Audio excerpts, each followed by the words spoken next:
Com a mão, handball, basquetebol, voleibol, futebol, com os pés, com as pernas, com a cabeça.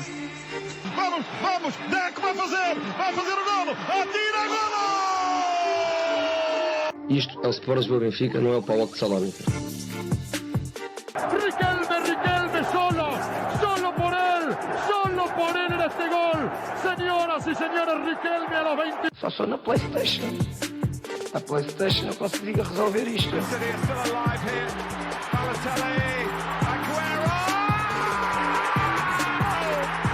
There's been a red card, but for who, Chris Kamara?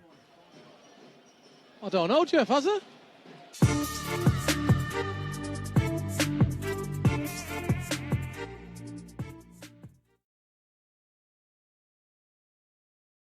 Bem-vindos ao episódio 7 do segundo post, hoje com o Pedro Azevedo, com o Pedro Guarda. Eu estou de volta depois da semana passada ter estado de férias, nota-se muito pelo meu não bronze, e ter estado muito bem representada pelo Rodrigo, que participou muito bem no segundo post, e é uma pessoa que gostamos sempre de ouvir e que voltamos a agradecer ter vindo aqui, e que esperamos também contar com ele várias vezes durante a temporada, com ele e com outras pessoas, porque gostamos também de ouvir outras opiniões. E antes de ir aos Pedros, hoje vai ser assim um bocado o Pedro, dizer-vos também que sei que os episódios de seleções, o pessoal que nos ouve não é tão... não gosta tanto de ouvir, também por paragens das seleções não puxa tanto ir ouvir episódios, mas e eu não estive nesse episódio, portanto ainda mais posso falar livremente disso. Acho que é um episódio muito fixe de se ir ouvir, portanto se tiverem tempo desta semana voltem um bocadinho atrás para se ouvir, especialmente as opiniões do Rodrigo, que é uma pessoa de fora, mas que é uma pessoa que percebe muito de futebol e que vale a pena ouvir, portanto se tiverem tempo esta semana aconselho-vos. Dito isto, Pedro Azevedo, Pedro Guarda, como estão? Hoje não está cá o Diogo Maia por afazeres que é seu tempo, exatamente, serão falados, mas de resto como é que vocês estão? Comigo está tudo bem.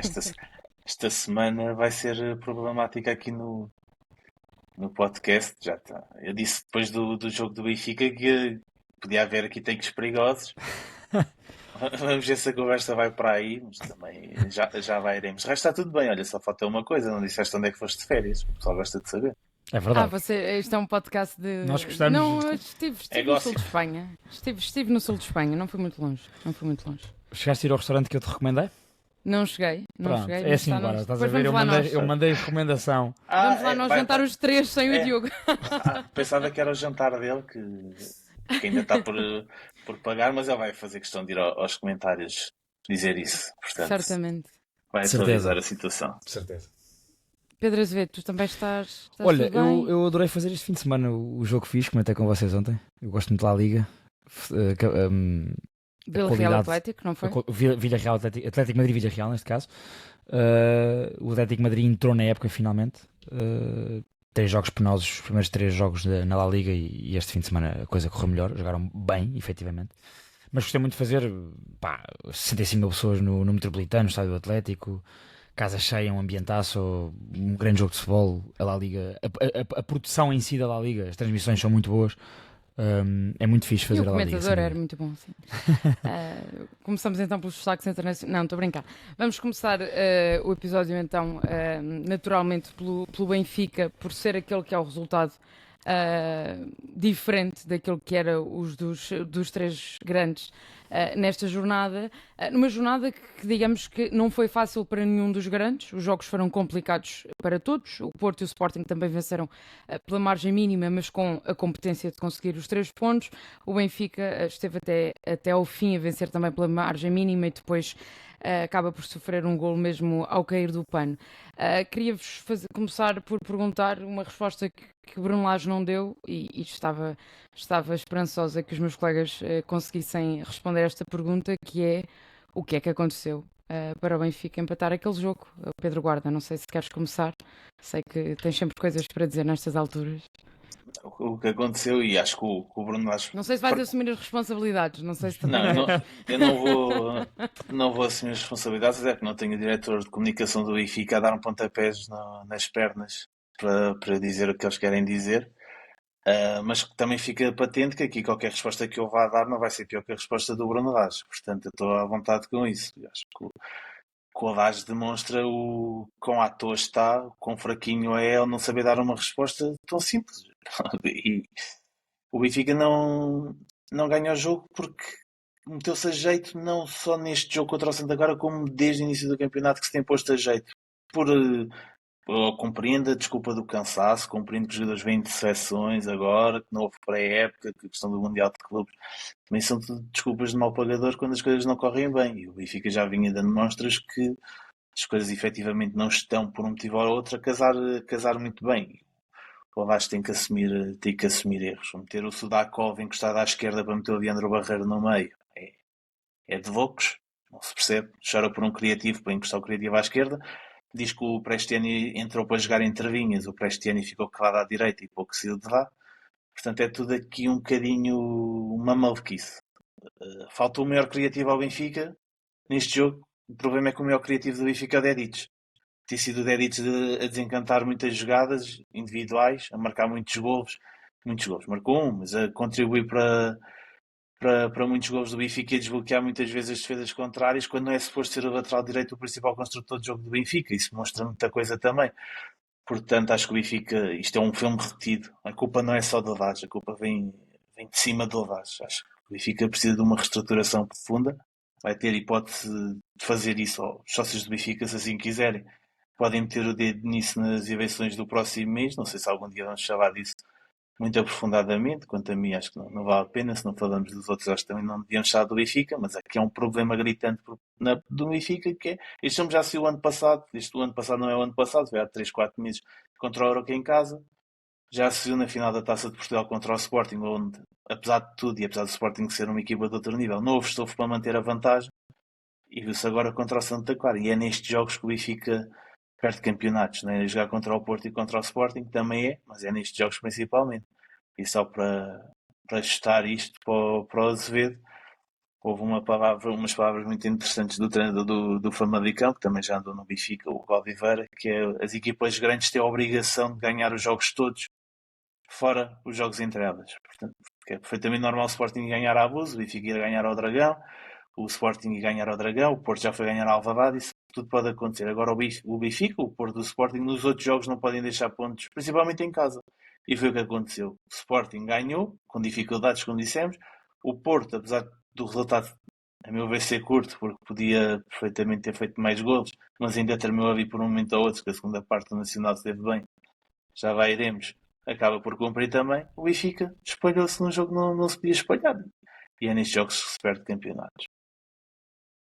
Pedro Azevedo, há aqui uma questão que o Guarda estava a falar, para além desta questão de quase um problema sistémico do Benfica e não um problema localizado do jogo com o Santa Clara, mas pegando aqui neste jogo do Santa Clara e nós no episódio antes da paragem de seleções falámos sobre esta dificuldade que o Benfica tinha contra equipas de médio e baixo valor, sem tirar prestígio obviamente ao Santa Clara, mas equipas fora do top 6 ou top 5 da Primeira Liga. Voltou a acontecer num jogo do Benfica que, na minha opinião, muito previsível, não é? A bola anda sempre à volta da área, de um lado para o outro, um flanco para o outro, cruzamentos para a área onde o Ivanovic e o Pavlidis estão completamente apagados num centro, no meio de defesas e de blocos baixos da equipa adversária, e o jogo do Benfica não passa para além disto. Qual é que foi a tua opinião em relação a este jogo? E se fosse sobre um Lage, o que é que tu farias para contrariar esta dinâmica que parece assente no Benfica? Certo. A minha opinião sobre o jogo é que de facto é um jogo fraco do Benfica. Podemos ir às estatísticas, pegar nos 78% de posse de bola e nos 19 remates, 7 deles à baliza, mas isso, não, na minha opinião, não justifica positivamente este jogo do Benfica. Porque temos que olhar para o todo, para as condicionantes que o jogo teve, da expulsão inclusive do Santa Clara, e para aquilo que o Benfica, acima de tudo, e tu referias agora essa tal posse de bola bastante circular e sem efetividade, para aquilo que o Benfica não conseguiu fazer em organização ofensiva. E não é uma novidade de hoje. O Benfica empatou, desta jornada, o Benfica empatou com o Santa Clara, como já podia ter empatado contra o Alverca ou contra o Estrela da Amadora. Portanto, o que não aconteceu nos outros 2 jogos aconteceu agora.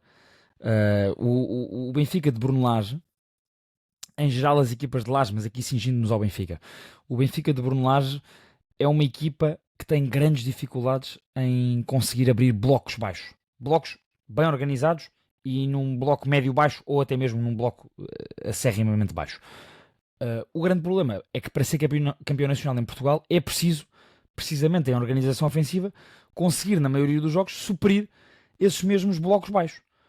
Porque a maioria dos jogos na Liga Portuguesa tem essas características. E portanto, se Bruno Lage não o consegue fazer e a equipa do Benfica não tem mecanismos para conseguir fazer essa... É quase um partir pedra da defesa adversária, com dinâmica, com mobilidade, com formas diferentes de chegar à área adversária. Mas há jogadores para isso, porque uma das coisas que se tem falado muito é a falta de extremos de 1 para 1 do Benfica, não é? Se pensarmos naquilo que é o plantel do Benfica atualmente, tu não tens extremos que consigam ir para cima do adversário. Mas é que eu acho, Rita, que o Benfica consegue fazer isso. Consegue, ou seja, não está a conseguir fazer, mas conseguirá fazer isso coletivamente. Tem que conseguir fazer isso coletivamente. Dedic, lateral direito, principal desequilibrador do Benfica no primeiro mês e meio da época. Sem dúvida. Ou seja, quando se verifica este marasmo do Benfica em organização ofensiva, era Dedic que recebia na direita e rompia, ou que em movimentos sem bola aparecia à frente e assistia. E portanto, o Benfica agora vai ter Luque Bacchio, que é esse perfil do jogador também, de pegar na bola e de decidir, e de ir para cima e de o fazer. Portanto, parece-me que acima de tudo, esta dificuldade do Benfica em abrir defesas adversárias é um problema que vem de trás, é um problema que Bruno Lage não tem demonstrado capacidade para o conseguir resolver. Não sei se o quer, e deixa-me só ir a isto, Rita, que é para depois perguntar-te o que é que eu faria diferente, e portanto vou colar então com essa questão. Eu faria diferente exatamente o contrário do que Bruno Lage fez na segunda parte. O Benfica finalmente coloca-se em vantagem. Quando Bruno Lage diz que para este ano entrou para jogar entre linhas, é uma falácia, porque isso não aconteceu. Podia ser essa a intenção, mas isso não se verificou. Para este ano recebeu quase sempre aberto na direita, na linha. Portanto, isso não foi uma... Há um heatmap, exatamente, que é tudo do lado direito, tudo. E o que é que eu faria diferente de Bruno Lage? É que Bruno Lage, aos 73, quando mexe, mantém a dupla de avançados, ou seja, tira Ivanovic, mas mete Henrique Araújo, mantém dois avançados, 2 pontas de lança, se assim quiserem, tira Sheldrup e mete Sudakov. E portanto, o que é que eu faria diferente para o Benfica não conservar o 1-0, mas ir para cima fazer o 2 e o 3-0? Era precisamente manter Sheldrup, não colocar Henrique Araújo e jogar em 4-2-3-1, com Sudakov por trás do ponto de lança, com Sheldrup à esquerda, que até estava finalmente a conseguir, Rita, ir num 1 para 1 e a sacar 2-3 boas bolas para a área, para a zona de golo. Finalmente engrenou na segunda parte do jogo e Bruno Lage tirou. Portanto, parece-me que Bruno Lage, e vou terminar porque já estou há muito tempo, parece-me que Bruno Lage mais uma vez teve um pensamento que não vai ao encontro das necessidades da equipa em termos do resultado e em termos das características dos jogadores. E termino com este belo exemplo. Pavlidis e Ivanovic, jogando os dois juntos, têm que fazer o contrário daquilo que Bruno Lage lhes pede. Tem que ser Pavlidis a jogar entre linhas e Ivanovic a atacar mais a área adversária. E Bruno Lage está a pedir o contrário a ambos. Mas não achas... Eu percebo isso, mas não achas que isso tem a ver com o estatuto do jogador que já tem na equipa? Porque invariavelmente quem estará na área estará mais perto de marcar golo e o outro estará a fazer um trabalho muito mais de desgaste, não é? Mas Pavlidis já fazia isso antes com o Aktürkoğlu na época passada, não tão declaradamente, mas era Pavlidis que vinha entre linhas e era o grande ligador do jogo do Benfica e o Aktürkoğlu a entrar de fora para dentro para finalizar. Sim, eu digo isto no primeiro jogo em que eles fazem juntos, a dinâmica é mesmo essa. Era o Pavlidis quem estava a fazer esse trabalho. E muito bem. E era Ivanovic mais fixo na área. E depois isso alterou-se. E portanto não sei se isto tem a ver, isto sou eu a pensar alto, não faço ideia, se isto tem a ver efetivamente com uma questão de estatuto, em que o Pavlidis já é o marcador da equipa e portanto quem tem ali de mostrar trabalho não é o Pavlidis nesta altura, isso tem a ver com isso. Mas sim, concordo obviamente com o que estás a dizer. Acho que os dois em conjunto para já não estão a funcionar e depois estão a limitar-se um ao outro nas capacidades que têm. O Pavlidis dá-me a sensação que joga sempre muito melhor quando Ivanovic não está em campo. E quando está, não sabe sequer bem o que é que tem que estar a fazer, não é? E depois, Ivanovic não é um avançado que jogue bem neste tipo de jogos em que tem que estar a trabalhar dentro da área, em blocos baixos. É um avançado que joga melhor quando tem espaço nas costas, quando tem espaço para aparecer, e neste tipo de jogos não vai ter, nos jogos da Liga Portuguesa. Diz tipo o Ivanovic. O Ivanovic, sim. Certo. Eu acho que tanto um como o outro são jogadores que jogam melhor em 4-2-3-1. Aliás, eu acho que o plantel do Benfica neste momento está talhado Está para isso. para isso. E o Azevedo disse muito bem. O Alage, ao ver da forma que deu, olha, entretanto, do Ger City, ao ver da forma que deu o jogo, rebentou a equipa toda do Benfica, tirou o Sheldrop na melhor altura, mete Sudakov numa posição que já lá jogou, mas que não é melhor para o Sudakov, não é? Reparaste, guarda, que o Sudakov estava sempre a vir para dentro, a querer vir para dentro a receber a bola. E houve uma jogada em que conseguiu fazer isso e criou logo E perigo. coloca a bola na direita. Entre o central e o lateral para o Preciano entrar isolado. Portanto, e o Sudakov é contratado para jogar no meio, quer dizer, pelo menos é isso que aparentou, a não ser que Para o Benfica acrescentar à tal dupla Enzo e Rios, não é? Exato, a não ser que o Benfica tivesse andado atrás do Félix, por exemplo, a jogar na esquerda também. E a mim já me passa tudo pela cabeça neste momento, fazendo fé que o Sudakov vem para essa função. Não me faz sentido que o Sudakov, na primeira aparição que tem na equipa do Benfica, seja para jogar à esquerda e não pelo meio. Portanto, acho que neste momento o Benfica tem que rever muita coisa. A questão de não é por não jogar o Dedic. Nós temos aqui batido muito na tecla Dedic. Parece que o Dedic é um sobredotado. O Dedic é um muito bom jogador, mas nesta equipa do Benfica parece efetivamente um sobredotado. Porque desequilibra. Porque desequilibra e é o que desbloqueia muitas vezes o que os outros não conseguem fazer e o que o Benfica efetivamente não consegue fazer. Portanto, não havendo esse jogador ou um jogador desse género, o Alage escapar a equipa da criatividade de um Sheldrop, ou tirar o Ivanovic e o Pavlidis ao mesmo tempo para meter o Henrique Araújo, que neste momento está um bocadinho aquém dos outros, parece-me que é mais tiros nos pés que outra coisa. Até porque Bruno Lage fala da questão do tempo, não é? Da falta de tempo, mas as opções são as dele, não é? Ele não precisa de jogar com a dupla Ivanovic-Pavlidis. Uma coisa era se o Pavlidis não estivesse disponível, ou se tivesse sido vendido, ou o que fosse, não é? Mas o Benfica começa a temporada a jogar com um ponta de lança na Supertaça. O Ivanovic chega, muda-se para este sistema e agora Bruno Lage continua a dizer que não há tempo. Mas se não há tempo para trabalhar, então enquanto os processos não estão trabalhados, não vale a pena insistir neles num jogo. Creio eu, que não sou treinadora, não é? Particularmente, se calhar adaptar melhor às características dos jogadores que têm e do que parece que resulta melhor neste Benfica. Dá a sensação que, como tem os dois pontas de lança e os dois efetivamente têm estatuto, custaram dinheiro e têm que ser utilizados, não é? E não sei se é isto, não sei se não é isto. O que é que vocês veem de futuro para Bruno Lage? E o Guarda há pouco falou da questão das eleições, que é uma questão obviamente importante em termos de contexto desportivo também, não só no contexto político, porque há vários candidatos que falam da não continuidade, e não só em termos de eleições, mas em termos dos jogos que o Benfica tem pela frente. O que é que vocês acham que pode ou não vir a acontecer? Sendo que na terça-feira, portanto amanhã, para quem nos está a ouvir, o Benfica volta outra vez a jogar. Olha, eu acho que um mau resultado agora na terça-feira pode meter o Lage em apuros. Aliás, qualquer mau resultado até outubro, não me admirava que o Rui Costa, para tentar salvar-se ele próprio, deixasse cair o Lage. Mas isso, quer dizer, o Lage pôs a jeito também desta situação. O Benfica tentou vender uma realidade que não estava a acontecer. Parece que falaram em recordes, parece que estava tudo bem, porque o Benfica ia ganhando, ia somando vitórias de 1-0 e pouco convincentes em termos de jogo jogado, e de repente parecia que estava tudo bem. Se calhar quem visse os jogos pelo Flash Score ou pelo SofaScore parecia que efetivamente estava tudo bem, mas não estava. E o Benfica neste momento, se os resultados não aparecem e se as exibições nunca apareceram, a coisa pode complicar bastante. Eu acho que na terça o Benfica vai ter um jogo difícil, apesar de ser daquele agrupamento que calhou ao Benfica de jogos, é o jogo que o Benfica está obrigado a ganhar. Por isso é que eu digo, se há outro resultado não uma vitória, as coisas podem se complicar para o Alage. Em relação às eleições, eu digo já que o Alage não continua com qualquer outro candidato que possa vir a ganhar, porque o Alage neste momento está-se a meter demasiado num tema que não é o dele. Já me faz lembrar o Conceição com a questão do Pinto da Costa. E o final foi o que o conhecemos. Neste momento não parece que qualquer um dos adjuntos do Vasco possa vir a assumir de futuro.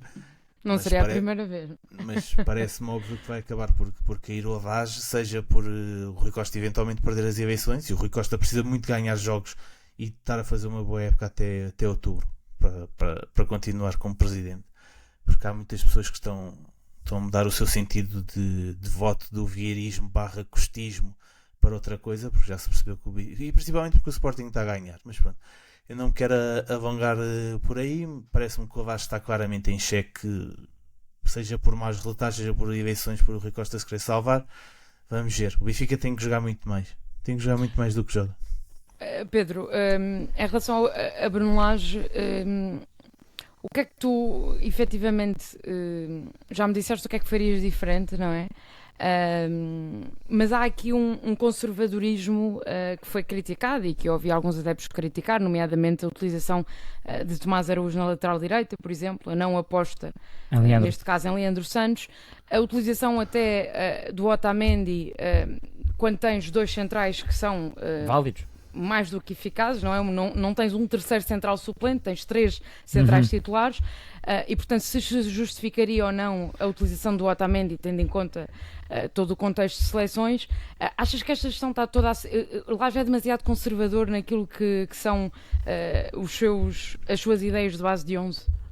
É porque se agarra demasiado às suas boias de salvação. Eu volto ao ponto, como coletivamente o Benfica, e atenção, eu percebo toda a conversa, e eu próprio já falei aqui no segundo posto sobre isso no mês de agosto, da questão da pré-época do Benfica, do final da época longo, da pré-época, de inicialmente nos primeiros jogos o Benfica ter que adaptar-se aos adversários para os anular e para vencer, nem que fosse pela margem mínima. Eu acho isso tudo certíssimo, isso é uma evidência, mas também é uma evidência que para a frente, para o resto do campeonato particularmente, o Benfica tem que ser uma equipa capaz de jogar entre linhas, de jogar dentro do bloco adversário, capaz de ter movimento contra movimento, capaz de criar perigo sem ser a fazer uma circulação em U e cruzamento para a área. Isso parece-me falta de trabalho, mas eu acho que, para além, mais do que falta de trabalho, não há essa intenção em Bruno Lage da equipa jogar assim, como nós estamos aqui a dizer que devia jogar. Parece-me que é muito mais isso, é uma questão de ideia mesmo, e que vai ao tal conservadorismo que tu referes, Rita. Portanto, sim, há esse conservadorismo, há um Bruno Lage a agarrar-se ao seu porto seguro, e Otamendi é um deles, é o capitão e é o líder da equipa em campo. Houve muitas equipas por essa Europa fora que jogadores que vieram da seleção brasileira, argentina, colombiana e equatoriana não foram titulares. E estaria tudo normal, até porque, como disseste, quer Tomás Araújo, quer António Silva, são defesas centrais muito válidos, ambos já convocados pela seleção nacional, portanto são belíssimos jogadores, e podiam perfeitamente fazer dupla, tal como Leandro Santos, porque se Leandro Santos não conta para já contra o Santa Clara, então não conta para quase nada no plantel principal do Benfica.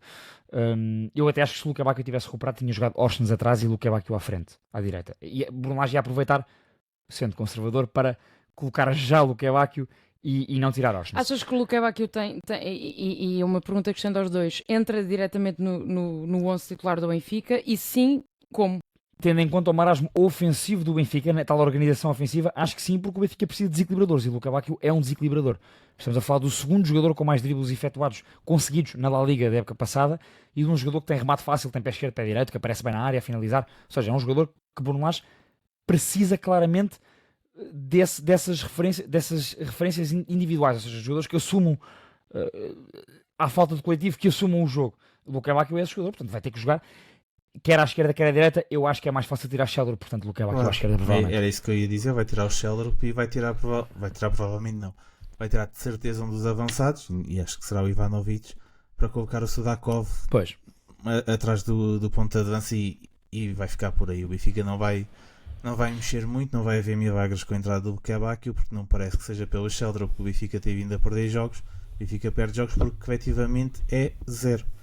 Portanto, vamos agarrar às individualidades outra vez, e seja o que Deus quiser durante uma série de jogos, e que o Lage vá salvando o seu corpo. Mas eu agora olho aqui para o calendário e voltando à questão de há uns minutos atrás, O Vasco também não teve sorte nenhuma, nem o Vasco nem o Rui Costa.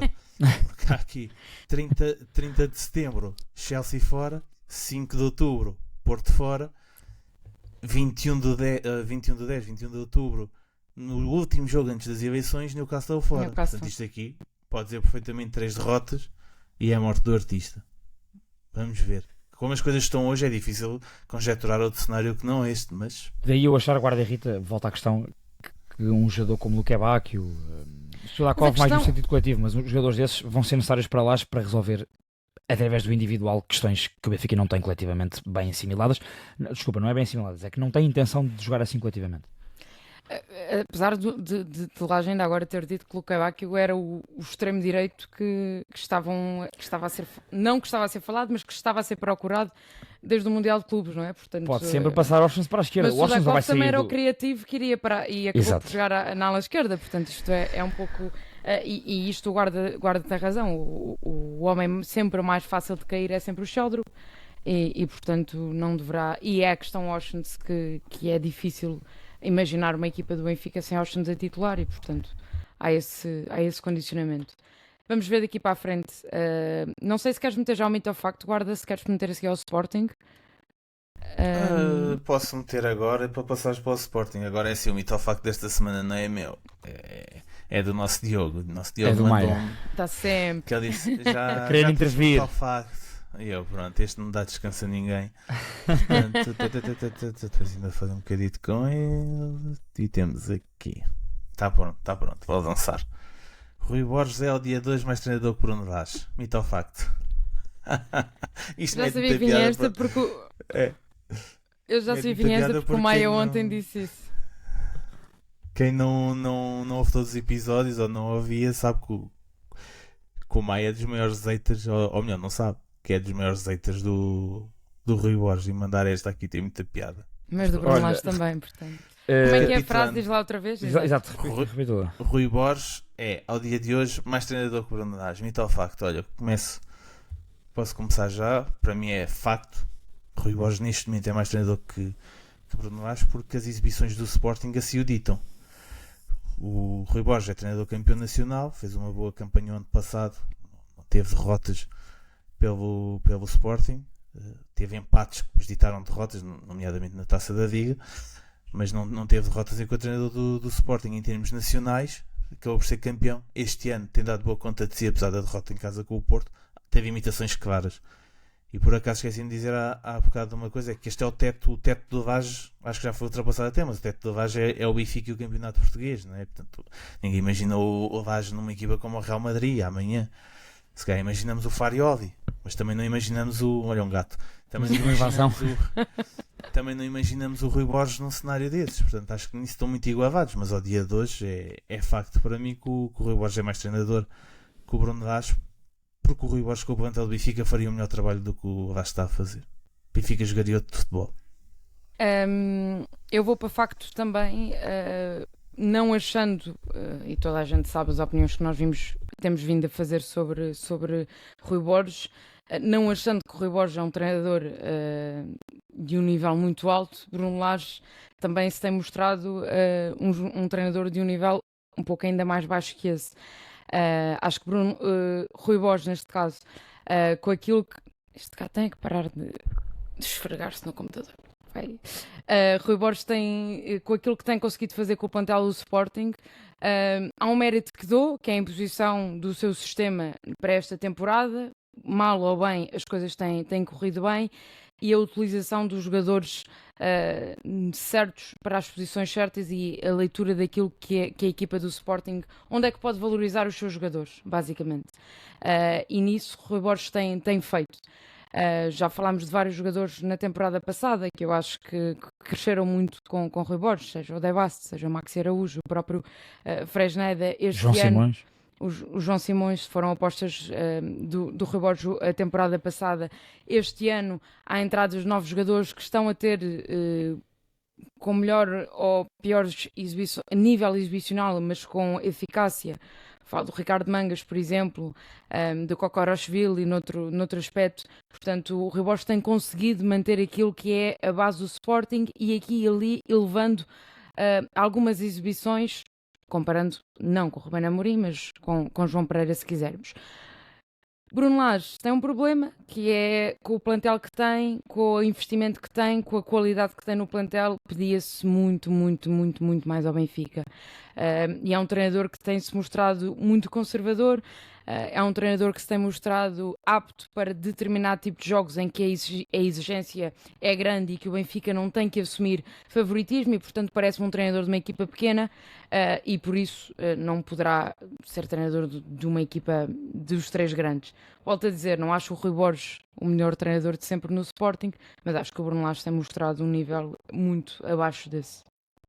Olha, guarda, para mim também é facto, e vou cingir-me ao momento atual.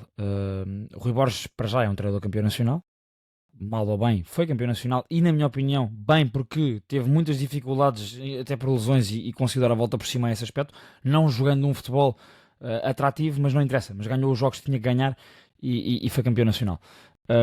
E porque Rui Borges, e conhecidas, para quem nos ouve habitualmente, todas as críticas que já efetuei a Rui Borges aqui no segundo posto, Rui Borges está a fazer uma coisa num momento que para mim é muito valorizável e é para mim a grande comparação com o Bruno Lage agora neste momento.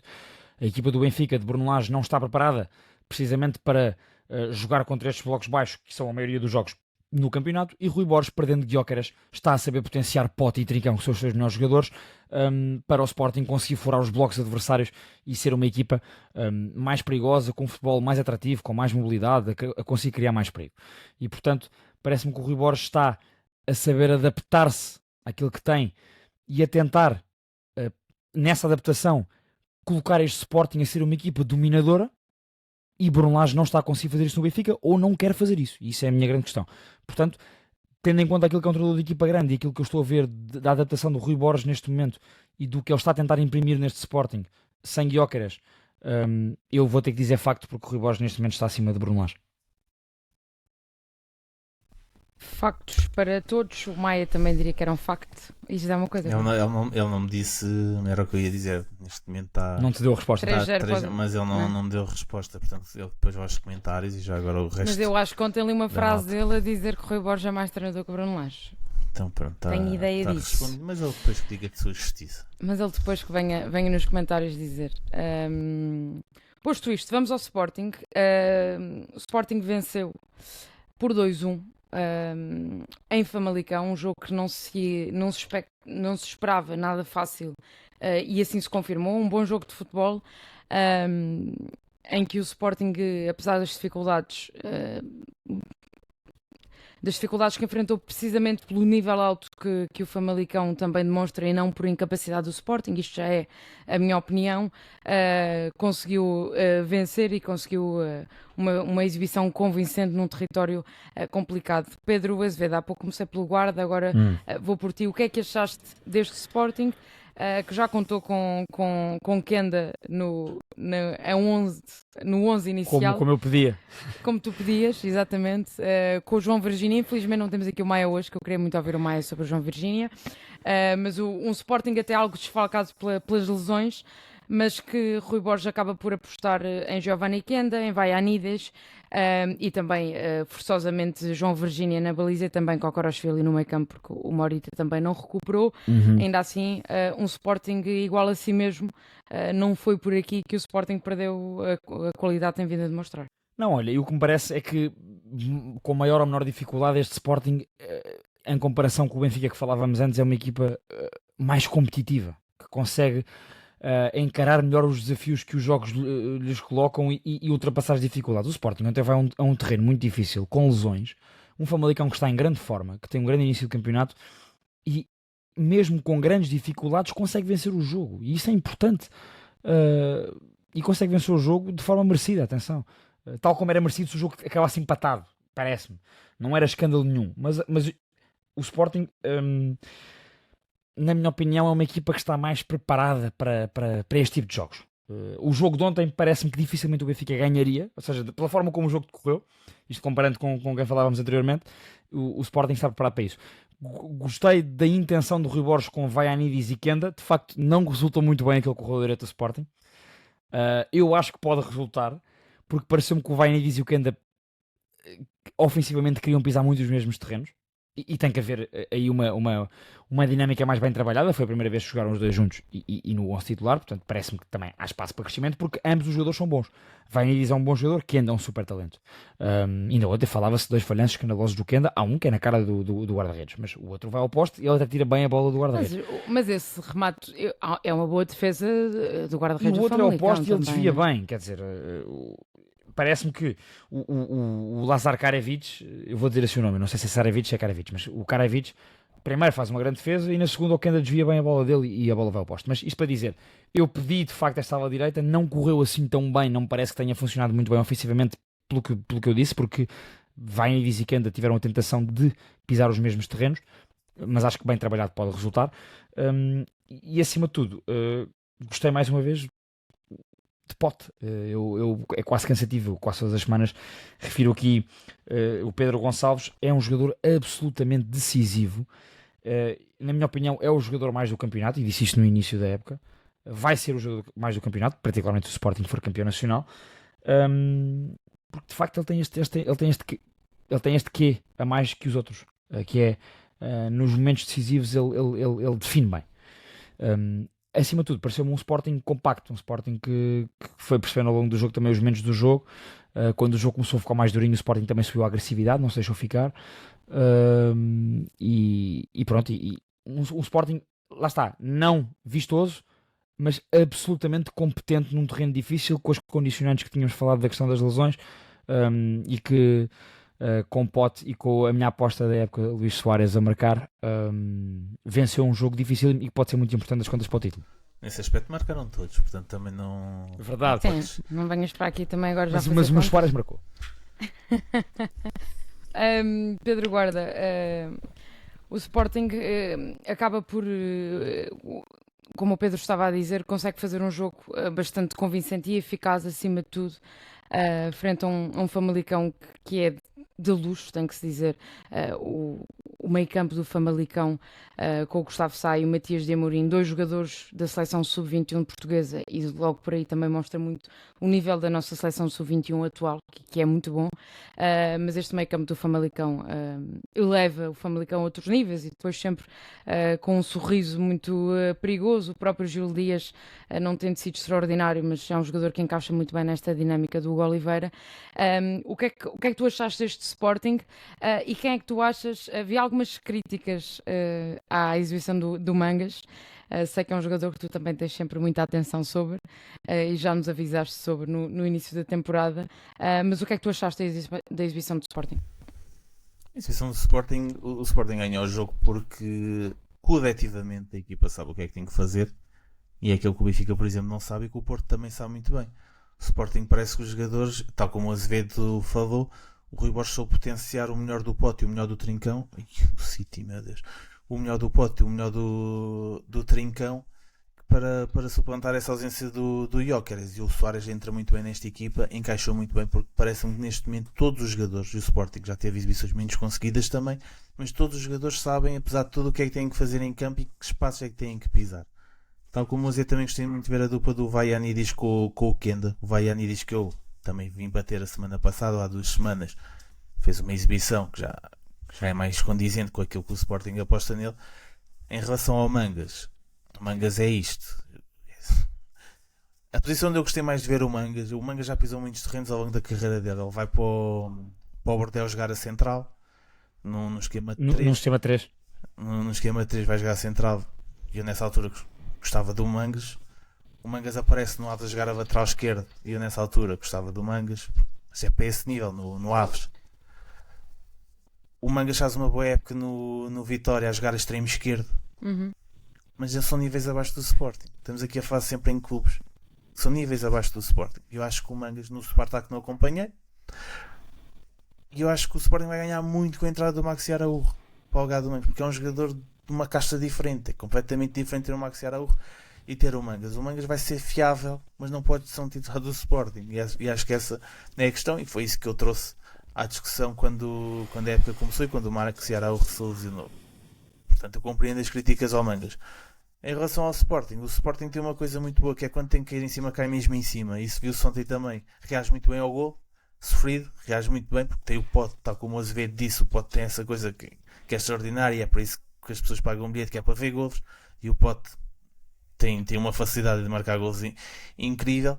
E depois o Sporting tem uma coisa boa, que é o Sporting cai muito em cima para se meterem em vantagem. E ontem foi mais um caso desses, apesar de ter havido um percalço ou outro, o Sporting caiu muito em cima até se meter em vantagem. Consegue abafar. Consegue abafar os adversários. O Famalicão este ano ainda não tinha perdido em casa em 2025. Ainda não Nem tinha sofrido um perdido em gol. casa.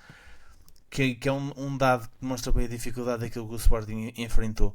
A equipa está muito bem montada, tem jogadores muito bons, tal como vocês já referiram. O Hugo Oliveira para mim foi uma ótima surpresa, porque eu não dava nada por ele. Eu também não, é verdade. Nem podia dar muito nem pouco, porque ninguém conhecia. Era um treinador Só do conhecíamos como guarda-redes. treinador do guarda-redes, não tínhamos outra amostra. Um belo treinador do guarda-redes, mas como treinador principal, e havia sempre estas reticências. Tem surpreendido, pelo menos a mim, tem feito um ótimo trabalho, mas o Sporting foi mais competente, e acho que essa palavra-chave é competência, porque o Sporting, quando tem que ganhar, e principalmente nestes jogos, o Sporting ganha, tal como o Azevedo disse, consegue abafar quando tem que abafar, e acaba por ganhar bem, e redimiu-se da derrota em casa com o Porto, que são resultados que, tal como falámos há bocadinho, acontecem. Nestes jogos é que não se pode perder pontos, apesar de em Famalicão não ser nada de escandaloso perder pontos em Famalicão, mas o Sporting passa bem e dá a volta a um resultado difícil. Pedro Azevedo, em relação ao Sporting, à entrada também do Ioannidis, não o vimos muito tempo, entra já em cima dos 90 minutos, mas parece que também por aquilo que o Luís Soares tem estado a fazer, para já vai ser esta a escolha. Portanto, Soares vai continuar a ser titular e Ioannidis vai aparecendo quando houver espaço. Sim, parece-me que o Soares é inquestionável neste momento no Sporting, porque ele tem faro de golo e é agressivo, e combina muito bem com o Pote e com o Trincão. Ele toca muito bem na bola, é um jogador que consegue jogar também no espaço curto e é rápido a executar. E está numa fase muito boa mesmo da seleção. Exato, vem de um póquer da seleção ainda por cima. Tirar o Soares agora, quer dizer, sim, não jogar agora, não for titular agora, quando é que vai ser? Isso era um tiro no pé do Rui Borges, sem dúvida, e contrariava já aquilo que eu tinha estado a elogiar antes. Mas o Ioannidis é um bom jogador. O Ioannidis é um bom reforço para o Sporting, na minha opinião, particularmente porque ele pode fazer, a meu ver, pelo menos duas posições no ataque do Sporting, onde está Soares ou onde está Trincão. Ok. E portanto pode perfeitamente ser uma alternativa para também jogar ali naquele espaço entre linhas, Rita atrás do ponta de lança. Tem mais esse perfil do que Soares, claramente. Soares é mais ponta de lança do que o Ioannidis, mas é um bom reforço. Deixa-me dar nota para além do Ioannidis, da entrada do João Simões, porque foi pouco tempo, mas no pouco tempo que entrou ele fez aquilo que tinha que fazer e mostrou mais uma vez a sua qualidade. É um jogador muito útil para o Sporting, este miúdo, João Simões. Ele é muito bom de bola, tem boa leitura do jogo, na minha opinião, e demonstrou isso no ano passado, quando as coisas apertaram para o Sporting. Ele foi um dos que assumiu o jogo do Sporting. E ele mais uma vez entrou ontem para reter bola, para aguentar o Sporting, e ele consegue fazer isso. Há uma jogada linda dele, até mesmo a acabar, em que ele está a reter bola, depois até vê ali uma brecha em que pode passar por dois adversários e passa por eles, e depois vai rematar uma defesa brutal do Karevic. Portanto, também aí houve a entrada certa do Maxi Araújo, a entrada que se previa do Ioannidis, para começar também a ambientar-se um bocadinho aos colegas, e essa entrada para reter bola do João Simões. Volto a dizer, mais uma vez, o Sporting não foi muito superior ao Famalicão, eu também não esperava que fosse, havia condicionantes, o Sporting foi competente e soube adaptar-se ao longo do jogo aos momentos que o jogo pediu, e depois tem Trincão e Pote. É um Sporting novamente aqui com algumas baixas a nível de lesões, a nível muscular, nomeadamente o Diomando, o Morita, o próprio Maxi, que já está pronto, ou já estaria pronto para aliás, já está pronto para voltar, mas o Géni também, mas os suplentes acabam por dar uma resposta sempre muito, muito convincente. Isso deve-se também ao trabalho, e voltando um bocadinho ao mitofacto e aos elogios que estávamos a fazer há pouco a Rui Borges, que também merece ser elogiado. Nós não dizemos só mal do Rui Borges. Claro. Todas as semanas também elogiamos, mas deve-se também a esse trabalho da equipa, e aquilo que o Guarda dizia há pouco. A equipa sabe, toda a gente sabe exatamente aquilo que tem que fazer. Isso é trabalho de treinador, não é? Aliás, é para isso que ela está aí. O Sporting neste momento Os jogadores sabem o que é que hão de fazer, exatamente. Mesmo os suplentes, quando entram, nota-se que sabem muito bem, não é? Vai jogar em entradinhas, mas afinal ficas agarrado à faixa direita. Os jogadores sabem o que é que hão de fazer.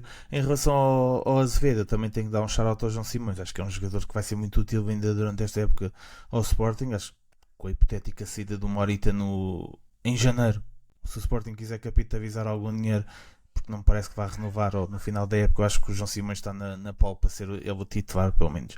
Acho que tem que ser Acham que ele pode no outro dia estávamos a falar sobre o não, ou seja, a falta de substitutos para o lugar do Pote. Vocês veem-no a fazer uma posição mais à frente ou isso não faz sentido? Não me escandalizava. Eu tenho a ideia que ele o ano passado chegou a fazer 1 ou 2 jogos aí, como o Dani fez, e como às tantas, quando o Pote se lesionou, houve muita gente que precisou de assumir essa posição. Mas estava a falar nisto, obviamente que ele tem muitas qualidades a nível defensivo, mas também pela relação que ele tem depois na área e exatamente em zonas de finalização. Neste 4-2-3-1, considerando eu que o Kenda é um titular à direita, isto é a minha opinião, não tem sido aquilo, foi esta semana, mas não tem sido. Eu considero que para esse lugar do Pote, que está a jogar mais sobre a esquerda, é claro que o Pote entra para dentro. Estou a dizer no papel ele está sobre a esquerda e o Trincão está atrás do Luís Soares. Vejo mais um dos alas, quer o Maxi, quer o Mangas. Assumindo eu que o Maxi Araújo vai ser o titular, vejo o Mangas a poder fazer a substituir o Pote nessa ala. O Catam também, vejo mais a acontecer isso. O João Simões eu gosto mais de ver jogar por dentro. Parece-me que será sempre mais útil ao Sporting como segundo médio do que como um homem mais à frente, mas percebo a tua pergunta, porque ele de facto tem essa capacidade de chegada lá à frente. O Sporting tem um problema, porque se há jogador que é difícil de substituir a dia é o Pote. Claro. Neste esquema onde os jogadores, onde tanto o Pote como o Trincão ainda estão mais potenciados, ainda vai ser mais difícil. O ano passado já se notou muito essas dificuldades, mas havia um extraterrestre que safava muitos jogos ao Sporting e que camuflava muitos desses problemas. Este ano acho que o Pote assume outra preponderância no Sporting, e substituir o Pote vai ser, se tiver que acontecer, e com tantos azares de lesões que o Sporting e o Porto já agora têm tido a acontecer, vai ser um sarilho. Azevedo, me desculpa, mas não é com o Manga Sadi. Não. Estou a dizer como uma das alternativas. Não, eu compreendo, e como eu disse há bocado, uma das posições onde eu gostei de ver o Mangas precisamente a extremo no Vitória, até com o Rui Borges, mas pedia-lhe funções completamente diferentes ao que é pedido ao Pote, e eu acho que o Sporting não tem ninguém que possa pisar aqueles terrenos da forma como o Pote faz. E indo ao mercado também não estou a ver assim de caras que é que o Sporting podia buscar. Não há assim em Portugal um jogador que tu digas diretamente, este fazia o lugar do Pote, não há. É um problema que o Sporting teve, quer dizer, todos os problemas fossem esses, ter um jogador com uma qualidade dessas que não sabes como é que o substituis. Rita, posso estar a exagerar, mas acho que até posso fazer uma ponte, não sei. Dos três grandes... Vais-me falar de Eduardo Quaresma. Ok, então manda vir o Eduardo Quaresma. Não, mas ia te perguntar se assim não ia não. Ia dizer, dos cumpriu dos o seu três primeiro grandes... minuto na Liga, é importante. Verdade, de assinalar. Dos três... E não... e não fez nada de mal, estou a brincar, também não é? Enfim. Dos três grandes esta jornada, pela dificuldade do jogo, pelas condicionantes... O United, desculpem, mas isto é surreal. É que nós estamos a gravar à mesma altura que o United está a perder. Eu não estou a ver nada desse jogo, pá. Não, há pouco foi um Mbembe que falhou um golo surreal, agora o Casemiro também não... Eu estou com um delay um bocado maior que o do guarda, mas isto é surreal. Assim fica mesmo difícil também. Já vou comentar 3-0. Já vou comentar esse jogo. Já lá vamos, mas agora o Casemiro... sério. Assim, continua. Ia dizer eu fazendo-te uma ponte, se quiseres agarrá-la, dos três grandes esta jornada, pela dificuldade do jogo e pelas condicionantes do jogo, a exibição mais positiva, na minha opinião, é do Sporting. Sim, sem dúvida alguma, até porque, e abrimos o episódio assim, os três não tiveram vida fácil. Foram Porto e Sporting extremamente competentes e passamos já para o jogo do Porto, que recebeu o Nacional em casa e vence por 1-0, uma vitória que vale os 3 pontos, mas uma vitória curta em relação até àquilo que temos visto do que é capaz o Porto Farioli, mas um Porto também extremamente fustigado por lesões.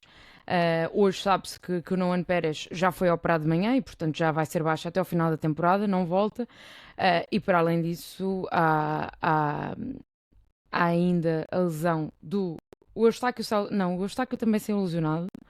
Ou não sei, eu já estou um bocado confusa, esperem. Não, quem saiu lesionado foi o Noan Pérez.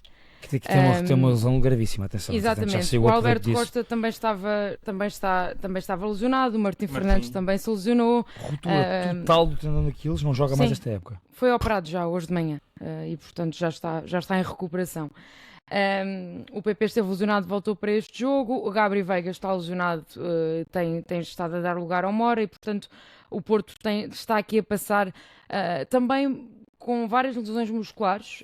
Eu não sei se isso está ligado à intensidade que o Farioli também pede aos seus jogadores, porque o Porto está constantemente num nível de agressividade muito alto e, portanto, isso pede muito também àqueles que são jogadores, mas o Porto recebeu o Nacional em casa com o Pablo Rosário a jogar a lateral no lugar do Alberto Costa e com uma equipa algo adaptada também por essas alterações. Ainda assim, ganha 1-0 frente ao Nacional. Guarda, o que é que este Porto te tem dito depois de uma vitória muito convincente frente ao Sporting? Ontem teve mais dificuldades no Dragão frente ao Nacional, que esteve ali perto de conseguir fazer um empate. Ainda assim, aplica-se um bocadinho a expressão que usamos em relação ao Sporting, é que a competência está toda lá. Sim, não dá para brilhar sempre, também tem que haver estas goleadas de 1-0 e parece que o Porto está em estado de graça, mesmo quando não joga tão bem como tem vindo a jogar, acaba por ganhar. E apesar do resultado ter sido 1-0, como eu disse ao início, para mim é um pouco enganador, porque o Porto é sempre mais perto do 2-0 do que propriamente sofrer o empate. Mas o Porto vai ser isto, vai ter muita competência. Parece que arranjou ali um joker no Pablo Rosário, do que eu conhecia dele, nunca o tinha visto a jogar lateral direito. Farioli diz que pode acontecer. Primeira coisa que me passou pela cabeça quando eu vi foi: pronto, o Porto arranjou o seu Auschwitz e tem aqui um jogador que vai jogar, um canivete, vai desbloquear todas as situações que possam ocorrer. E a verdade é que o Porto também tem tido muito azar com as lesões. Ontem saímos o banco do Porto, tinha lá o Ángel Alarcón e o André Miranda, que são jogadores de uma segunda linha, apesar de que parece que têm potencial. O Ángel Alarcón era do Barça, chegou ano passado ao Porto. O André Miranda acho que é um avançado com potencial, segundo parece, mas eu não conhecia nenhum nem outro. As opções são limitadas, já era o que tínhamos falado em relação ao Porto, um 11 inicial forte, um banco não assim tão forte, mas as vitórias vão-se somando. Eu acho que era isso que o Porto precisava neste momento, ir ganhando, os jogadores irem ganhando confiança uns nos outros, ganhando a confiança do treinador e com o treinador. Isso parece que já está completamente feito, e depois estas vitórias, que às vezes sem grande brilhantismo, também aparecem, e também contra os 3 pontos. Queria só ressaltar e dar aqui um shout-outzinho também ao Nacional, que na segunda parte está bem no jogo. E então havia algumas dificuldades ao Porto. Já batemos também aqui no Tiago Margarido. O ano passado elogiámos, este ano já batemos nele, porque parece que aquela primeira era um mansinho, depois parece sempre um bocadinho. E as coisas não... O plantel nacional parece estar sempre em desinvestimento, o que parece que está assim numa altura meio estranha da sua existência. Mas ontem acaba por causar algumas dificuldades ao Porto na segunda parte. Subiu as linhas, o Porto também em alguns momentos não estava, deu uma ideia que não estava bem à espera disso. E acaba por causar ali algumas dificuldades no Dragão. O que o Tiago Margarido disse parece-me verdade também. A amostra não é muito grande, mas ele disse que foi, a par do Sporting, a equipa que mais dividiu o jogo com o Porto. Não deixa de ser verdade, mas tendo em conta que o resto dos jogos do Porto foram goleadas, isto é uma verdade. É uma comparação, disso, exato. Mas há que dar aqui o devido destaque ao Nacional nesse aspecto. De resto, o Porto parece-me que está afiável, apesar de tudo parece-me que está afiável. Neste momento é Vitória isolado passado 1000 e tal dias, que isso é uma notícia que veio a volume. Hoje é desde o Conceição, que não acontecia, passado 1000 e tal dias é Vitória isolado. Parece que há uma simbiose grande e boa entre os adeptos e o treinador, e o Porto parece-me que vive um bom momento. Uma outra coisa que me surpreendeu foi ver o Mourinho na bancada ser ovacionado numa altura em que até se cogita um possível interesse do Benfica. De repente ver ali aquilo foi um bocado meio estranho, até porque o Mourinho já teve as suas quesíveis com os adeptos do Porto noutros momentos da sua carreira de treinador, depois de sair. E é sempre um treinador que faz questão de elogiar todos, que é para estar bem com todos, não é? Exato, causou-me alguma estranheza ver ali, até porque ele e o Vilas Boas também tiveram os seus momentos, e de repente ver ali o Mourinho causou-me alguma surpresa, mas pronto, lá está.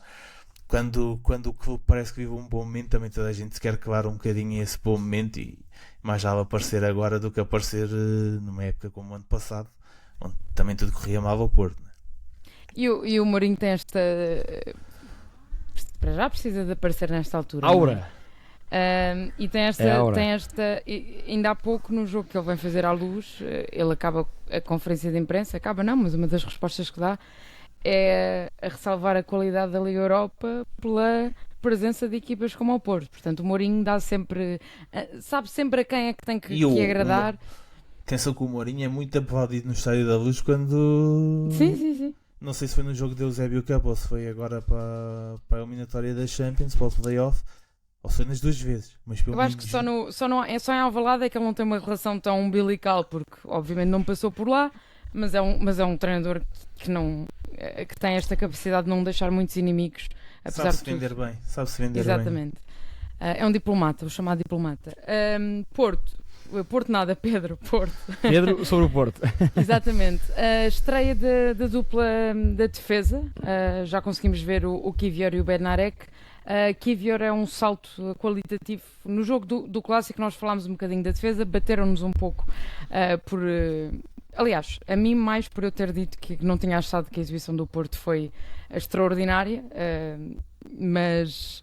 e por ter dito que o calcanhar de Aquiles do Porto seria a defesa. E eu concordei contigo em relação a esta defesa, portanto, Rita, temos que manter porque foi a nossa opinião à altura. Eu não altero. As pessoas às vezes não percebem que a crítica não quer dizer que se está a destruir. Se está tudo bem, se estão todos a 100%, quem está a 95% está um pouco abaixo, não quer dizer que esteja mal. E, portanto, mas faz parte. E, portanto, temos aqui uma nova dupla do Futebol Clube do Porto. Achas o que é que o Kivior conseguis perceber que pode trazer à defesa do Porto? Olha, pode trazer muita segurança e muita fiabilidade. E eu parece-me, infelizmente para o Noan Pérez, coitado, teve esta lesão. Se não fosse a lesão, eu acho que ele ia acabar por perder o lugar na mesma. E a dupla titular Bednarek e Kivior para o resto. Não, que entra para meio campo, não é? Sim, certo, mas, ou seja, isto para dizer, a dupla que começou ontem o 11, para mim é a melhor dupla do Porto. Bednarek e Kivior conhecem-se, mesmo país, mesma língua, vêm do mesmo campeonato, jogam na seleção. Eu acho que o Kivior pode ser muito bom para o Porto, quer como central, quer como lateral esquerdo, em alguns jogos. Champions, estou a pensar na Champions, por exemplo. Se bem que agora com a lesão do Neumann, o caso já muda de figura. Será mesmo ali no centro da defesa. Mas acima de tudo traz fiabilidade, Rita. Eu volto a esse clássico de Alvalade para dizer que eu não senti a defesa do Porto fiável nesse jogo, quando o Sporting apertou o Porto, e eu acho que daqui para a frente vamos ver uma defesa do Porto a crescer, a maturar, e a ser uma equipa que vai sofrer muito menos golos e acima de tudo vai conceder muito menos oportunidades, porque tem o Diogo Costa na baliza, naturalmente, e porque tem uma dupla como Bednarek e como Kivior, que agora sim como dupla parece-me que daqui para a frente o Porto pode ter uma dupla que de facto garanta muito mais segurança, muito mais fiabilidade. Para além disso, são jogadores, Bednarek e Kivior, aqui vou-me referir mais ao Kivior, que vêm de um nível diferente. E portanto, quando chegam cá, esse nível, eles conseguem estar acima dos outros porque de facto o andamento é outro. O andamento do Kivior no Arsenal e na Premier é outro. O nível baixo da Premier é o nosso médio alto e portanto... Exatamente, e portanto isso sente-se. Eles todos os fins de semana têm grandes desafios e o Kivior era um daqueles jogadores em que Arteta até confiava. O Kivior participava sempre entre 20 a 30 jogos por época, portanto não era um suplente encostado no banco. Porque ele falou na Flash depois no final do jogo e com um discurso muito de agradecimento ao Porto pela oportunidade e portanto é importante também porque é um jogador que vem de um clube vice-campeão inglês há uma série de anos, que joga na Premier League e portanto não vê esta vinda para o Futebol Clube do Porto como um acrescente para a carreira, e isso também é sempre positivo, não é? Sim, eu acho que o Porto, Rita, olhando aqui ao panorama geral e pegando na defesa, no meio campo está perfeitamente estabelecido, quer seja Varela, Fraolt, Gabri Veiga, quer seja Varela, Fraolt, Rodrigo Mora. Eu acho que o meio campo do Porto vai carburar muito bem esta época. No ataque, à exceção da posição de ponta de lança, e aqui não é por causa de Samu, nem de Gul, nem por causa da lesão de Luke de Jong, Sim, mais o Luke de Jong. Mais a questão da lesão do Luke de Jong. O que me parece aqui é que é definir melhor o que é que o Porto quer naquela posição. Porque de PP e de Borja Sainz já percebemos, e do William Gomes também. Já percebemos que o Borja Sainz, ontem mais uma vez, é um dos melhores jogadores do Porto. Não é, volto a dizer, não é aquele virtuoso, mas é um tipo que cria constante perigo, que efetiva, que não para, que é baliza. Sim. Exatamente. E portanto, no ataque, à exceção da posição de ponta de lança, já percebemos claramente o que Farioli quer e os jogadores estão a executar como Farioli quer. No meio campo, volto a dizer, a coisa está muito bem estabelecida. Na defesa, vai agora o Porto maturar nessa defesa para ser mais fiável. E resolvendo totalmente essa questão, fica uma equipa bastante impenetrável por parte dos adversários. Fica uma equipa muito forte e cada vez mais competitiva. Volto a dizer, o Porto na Liga Europa é um dos favoritos, na minha opinião, e neste momento está em primeiro lugar da Liga. Portanto, só se augura para já coisas boas a este Porto Farioli, que conseguiu muito cedo ter um impacto imediato e propor e convencer os jogadores a assimilar as suas ideias. Guarda, achas que Vilas Boas é menino para ainda ir tentar ir buscar algum jogador em final de contrato? Tendo em o Farioli conta, falou disso, não foi? Sim, tendo em conta esta onda de lesões e alguma falta de profundidade do plantel que estavas a falar também há pouco. Falta de profundidade tendo em conta as lesões, não é? Porque os substitutos às tantas já estão a ser titulares e portanto... Acho que não é fácil neste momento o Porto ir buscar alguém que acrescente. Porque, imagina, o 11 do Porto é bom. Estamos fartos de dizer isso e acho que é factual. Uma pessoa olha para o 11 do Porto e é um bom 11. Ainda tem potencial para crescer. O problema do Porto é as segundas jogadinhas, que às vezes parece ser tudo um bocado curto. O Perpich eu não conheço, mas custa muito ver um Zaidu neste momento ter uma importância tão forte neste Porto, ou ser uma necessidade de recorrer ao Zaidu tantas vezes. E isso também demonstra um bocadinho que realmente a manta é curta. Para esticares de um lado, tens de destapar do outro. As outras também não ajudar. O Martim e o Alberto Costa, por exemplo, são titulares desta equipa. O Martim à esquerda, o Alberto à direita. Parece-me que é isso que vai acontecer, com o Kivior e o Bednarek no meio. Eu acho que está tudo bem nessa questão do e Porto. Com o Moura como primeiro suplente à esquerda, vês isso? Agora, então, o Martim a titular.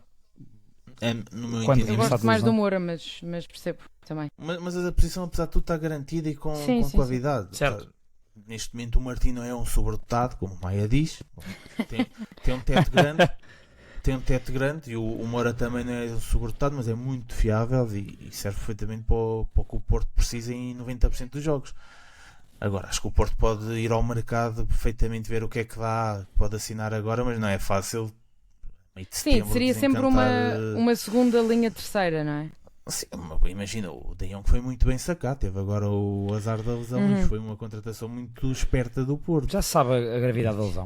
Eu acho que tinha a vir para uns tempos. Não sei se era um mês para aí. Eu acho que era para aí um mês, mas falem que eu vou. Menos mal, até porque há mais uma pausa de seleções daqui a pouco tempo, portanto, menos mal, porque eu pensei que chegasse a ser mais grave. Mas já está, o Porto soube ir ao mercado nesse sentido e não me admirava que tentasse ainda dar ali um toquezinho reforçando o plantel, mas não, tendo em conta o cá no mercado e as aspirações dos jogadores que estão no mercado nesta altura, quer dizer, é tudo jogadores mais notáveis, dizendo assim, são tudo trintões que se calhar estão à espera de um contrato um bocadinho melhorzinho do que o Porto pode oferecer, portanto as expectativas têm que estar muito bem alinhadas para que o Porto consiga mesmo reforços no sentido da palavra. Dizem que a paragem nunca será inferior a um mês porque ele basicamente tem uma entorse no ligamento e a bola explica que isto foi um choque com o guarda-redes do Lourosa, um choque forte e que saiu de maca até do treino, do jogo de treino. Mas eu concordo com o Azevedo nesta questão do ponta de lança. Acho que é o... Mas o Denis Gol não, ou seja, sem Luke de Jong, o Samu não tem de todo a posição ameaçada. Também acho que não. Só ainda não consegui perceber muito bem em termos de dinâmica, porque era o que eu dizia, o guarda irrita. Eu já percebi, toda a gente já percebeu como funciona o meio campo do Porto, como funcionam as alas, como funcionam os extremos. Funciona melhor com Mora ou com Gabri Veiga? É porque agora o Mora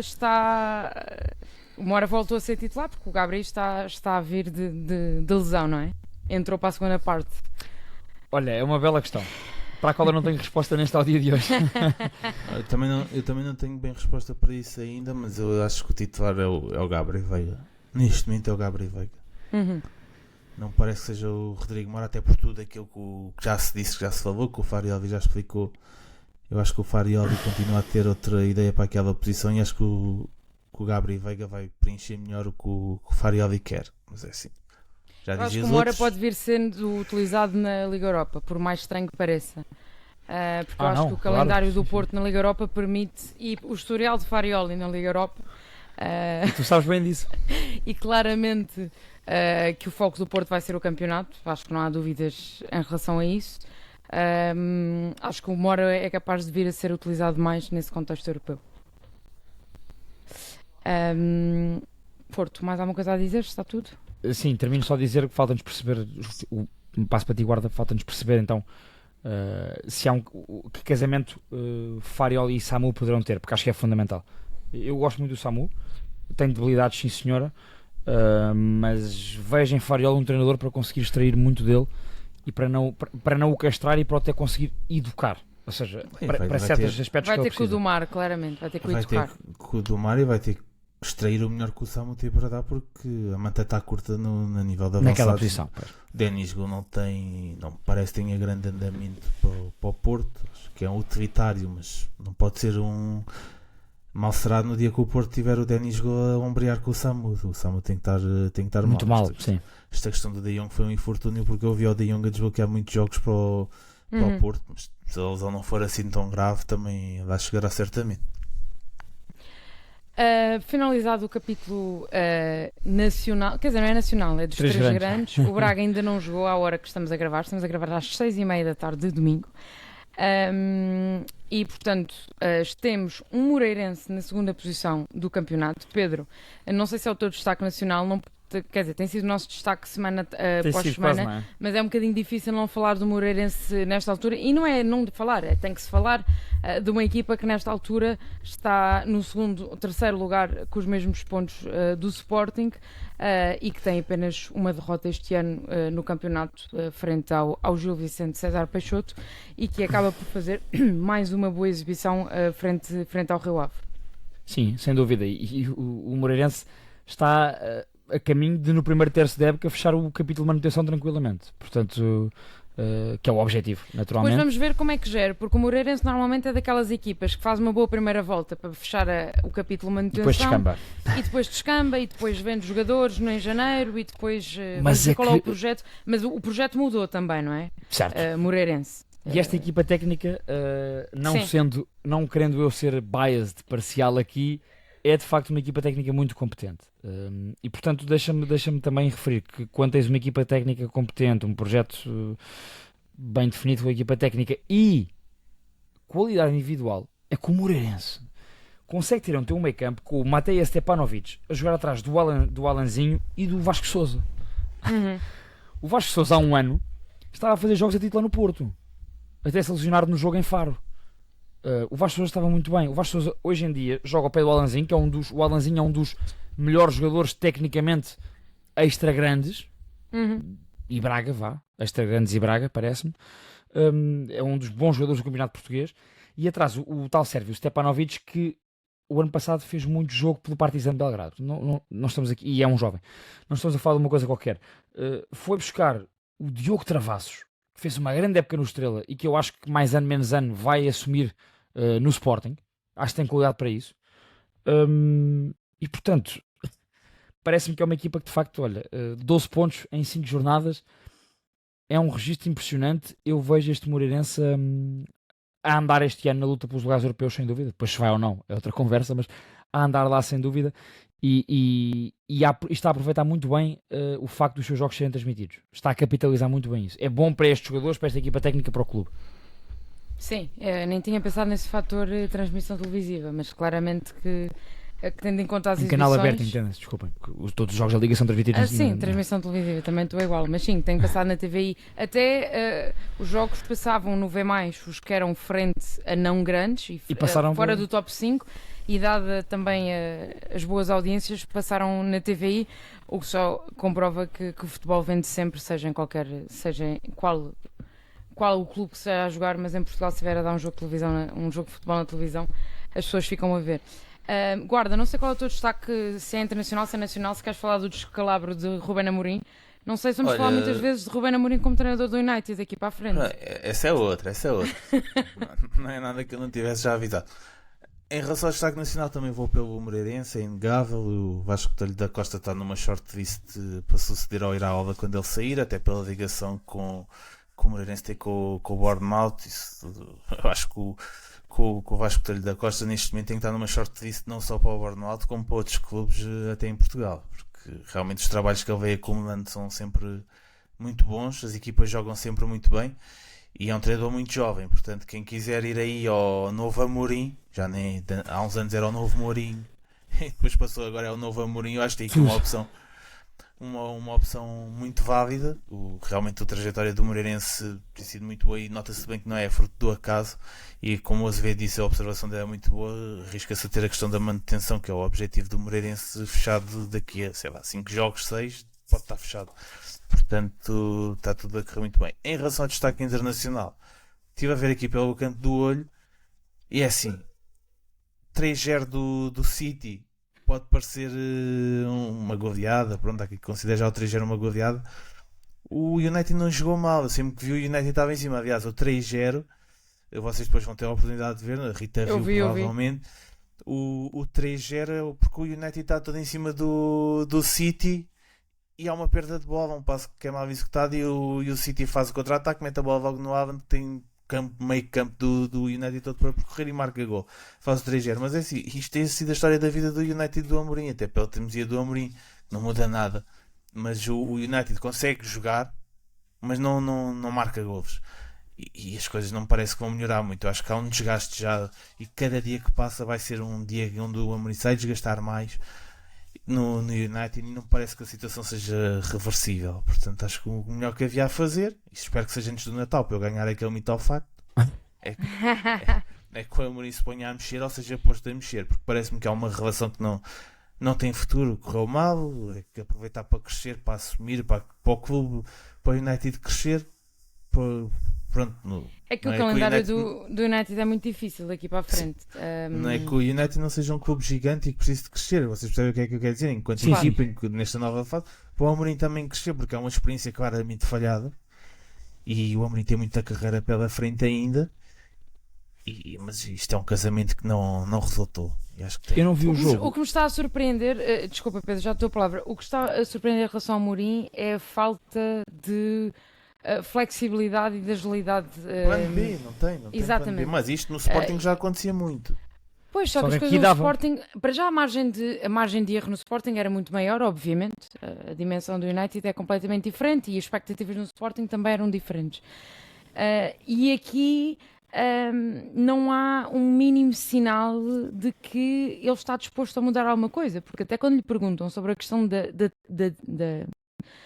não quero dizer da tática, só me veio a palavra tática à frente, mas do esquema tático, vamos assim, ele empurra sempre o assunto, diz que a questão não é essa, mas a questão é um bocado essa, não é? Também, e portanto, mesmo que não, ou seja, mesmo que fosse só para dar um sinal exterior para fora de que havia uma tentativa de mudar, eu acho que seria inteligente por parte do Amorim fazer isso. E eu não o vejo com essa... É muito teimoso, nós já o sabíamos, do tempo do Sporting, já o sabíamos, mas a teimosia está-lhe a sair muito cara e para já não tem uma defesa, não é? Eu sempre que via e estava aqui a deitar o olho ao jogo, o United estava a sofrer por era a defesa a correr para trás e o City com meio campo para progredir. E portanto as coisas ficam muito complicadas. Depois o guarda-redes, vem um guarda-redes novo que não jogou, também não percebi. E portanto as coisas ficam muito complicadas mesmo. O United leva 3, eu estava a dizer que o resultado pode ser enganador porque o United jogou, mas o United leva 3 podia ter levado 5. Sim, o Alan falou mais uma. Fui ver a posse de bola, 45 para o City, portanto o United teve mais 10% de posse de bola do que o City, parece-me estranho, e 13 remates para cada lado. Ia perguntar... Não, o United teve as suas oportunidades, tal como a Rita estava a dizer, disse há bocadinho, havia alguns golos. Mas o problema são os desequilíbrios defensivos. E isso já foi do ano passado. A equipa está toda partida. A equipa está constantemente partida. Não parece que isso venha a ser corrigido, porque o Amorim não me parece que queira mudar alguma coisa. Eu acho que o Amorim é muito teimoso. Ganhou muitos jogos no Sporting também, porque o plano B dele era meter o Coates a avançar e correu bem muitas vezes. para E está mudar algo. e está a comprar guerras que não lhe ficam bem. Esta questão do Mainu, nós estávamos a falar disto antes do episódio começar. É um menino querido da casa e, portanto, há peças que não se devem tocar. Se tu também quiseres manter essa boa relação e o Amorim, apesar de tudo, e o Samit agora não tem estado aqui connosco, mas ele conseguia-nos sempre dar um bocadinho mais desses insights, o que é que se ia dizer na Inglaterra, mas apesar de tudo, tem conseguido manter os adeptos, apesar das derrotas, minimamente esperançosos sobre aquilo que pode acontecer. Mas se começa a pegar por estas coisas que são as estrelinhas dos que o United ainda vai tendo, que são poucas nesta altura, complica muito a vida dele. E não sei. Eu acho que o Amorim não termina a época, parece-me que é certo. E acho que não chegou, honestamente, acho que não chegou ao Natal, tal como eu disse outro dia. Acho que pá, não me parece mesmo que chegou ao Natal. Acho que a relação está muito desgastada. O investimento foi muito grande também e, portanto. O investimento é grande. Ano passado podia ter ganho aquele balão de oxigênio na final da Liga Europa, perde a final da Liga Europa, perde a oportunidade de ir à Champions. Este ano havia a expectativa e ganhou aquele torneio de brincar, a Premier League dos Estados Unidos, e parecia que já vinha o United ganhar a Premier League a sério, quando toda a gente dizia que, apesar de tudo, isso não ia ser uma realidade. Mas também, quer dizer, voltamos ao mesmo. O United em 4 jogos tem 4 pontos, sendo que um dos 3 pontos, 3, sim, porque foi vitória, foi no último minuto de penalti. Com o Burnley, portanto, é tudo muito esquisito, uma relação desgastada. Não me parece que tenha sido uma experiência bem conseguida para o Amorim. É aprender e também depois tem outras coisas. O Amorim, em termos comunicacionais, é muito forte em Portugal. Era essa uma das bandeiras do Amorim, só que depois ele, sei que ninguém lhe pergunta nada, falar das eleições de um clube e que vocês estão. Mostra bem o desnorte que o Amorim está neste momento. Eu acho, honestamente, que o Amorim, o melhor que tinha a fazer era parar um bocadinho, respirar, até para limpar a imagem dele, porque neste momento está num clube como o United, cansou, e desse nível cansou a imagem dele. Cada dia que passa é um dia a mais. Honestamente é o que me parece, e acho que isto não é nem padrão. tinha visto o primeiro golo, mas o primeiro golo foi da marca de cabeça sozinho dentro da área. Yeah. É isto, Pedro, é o Foden a marcar golos de cabeça, percebes? Foi isto que aconteceu. Já percebi. Que calabro. Impressionante. O que é que eu vos ia dizer? Pronto, e que o calendário não é muito fácil, porque tem Chelsea a próxima jornada, já Brentford, o Liverpool a meio de outubro, e portanto as coisas não são propriamente fáceis. Antes de terminarmos, Pedro, não sei se queres dar algum destaque internacional. Que é assim, o Guarda falava numa relação desgastada no Manchester United, uma relação que parece que se consegue sempre revigorar é a relação entre Diego Pablo Simeone e o Atlético de Madrid. Portanto, eu vou ao jogo que eu preparei este fim de semana e que comentei, porque foi o jogo que eu estive com particular atenção e achei muito interessante o ambiente inacreditável que estava no Metropolitano. Pá, um autêntico inferno para o Villarreal. Para além de erros que o Marcelino Garcia Toral teve, na minha opinião, na abordagem ao jogo, houve muito mérito do Simeone e da sua equipa. Ele, de facto, tem jogadores, porque o Atlético este ano mais um mercado em que investiu forte, quase 200 milhões de euros, e foi buscar jogadores com outro pedigree técnico, o Alex Baena, que está agora lesionado, o Tiago Almada, o Nico Gonzalez, ou seja, há aqui o Johnny Cardoso do Betis. Foi a equipa que mais gastou em Espanha e foi o Atlético.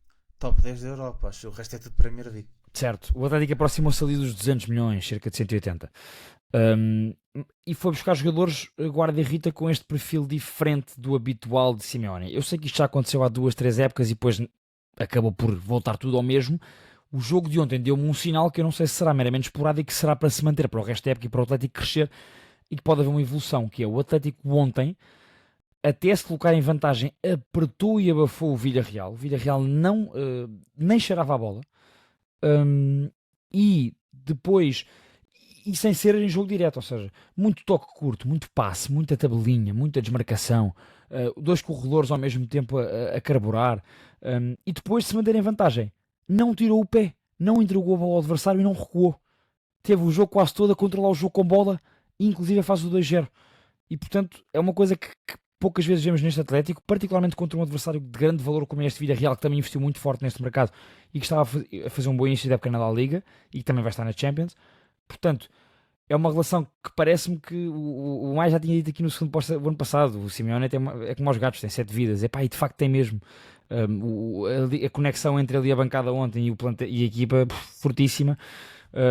O Atlético pode fazer coisas bonitas se seguir neste caminho evolutivo, se Simeone, como eu escrevi ontem, lutar um bocadinho contra si próprio e perceber que tem que se adaptar um bocadinho aos jogadores que contratou e ao nível técnico que a sua equipa tem. Estou muito esperançosa em relação a isso, mas vamos ver, porque o Atlético é sempre um quase, não é? E depois pode ser mais do mesmo, não é? Mas pronto, estaremos cá para ver. Para a semana voltamos com mais Liga dos Campeões, semana Liga dos Campeões, e portanto a semana também intensa Forte. para clubes portugueses. Para já ainda não há Liga Europa e portanto só o Benfica e o Sporting jogam meio da semana, mas voltamos para a semana. E até lá sigam o canal, comentem e tudo mais, que nós estamos sempre atentos. Subscrevam. Sigam, não é? E sigam, exatamente. Subscrevam o canal e comentem. Obrigada a todos.